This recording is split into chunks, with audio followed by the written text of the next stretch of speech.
أهلا بكم في هيت انجلش اكاديمي مع المستر أحمد عطية.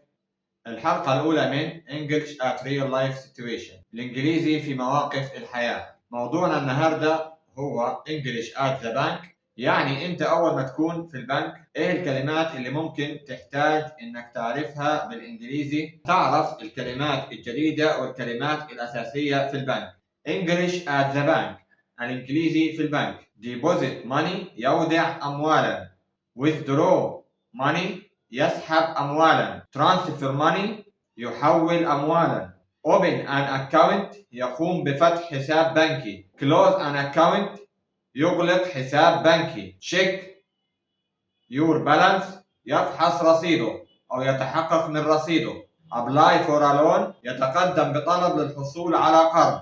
Exchange currency، يحول عملة. Make payment، يقوم بعملية دفع. ثاني حاجة هنتعرف على بعض الكلمات الرئيسية والهامة. بانك اكاونت، حساب بنكي. سيفنجز اكاونت، حساب توفير. كرنت اكاونت، حساب جاري. بانك كارد، بطاقة بنكية. بالانس، الرصيد. ترانسفير، تحويل. ترانزكشن، معاملة بنكية أو معاملة مصرفية. في، الرسوم. اكسشينج ريت، سعر الصرف. ستيتمنت، كشف الحساب. ديبت كارد، بطاقة الخصم المباشر اللي هي بتخصم من رصيدك بشكل مباشر الرصيد بتاعك. كريدت كارد، بطاقة ائتمان. ودي 4 كلمات غراب شوية ممكن تكون ما عرفهمش برضه. اوفر درافت، سحب على المكشوف.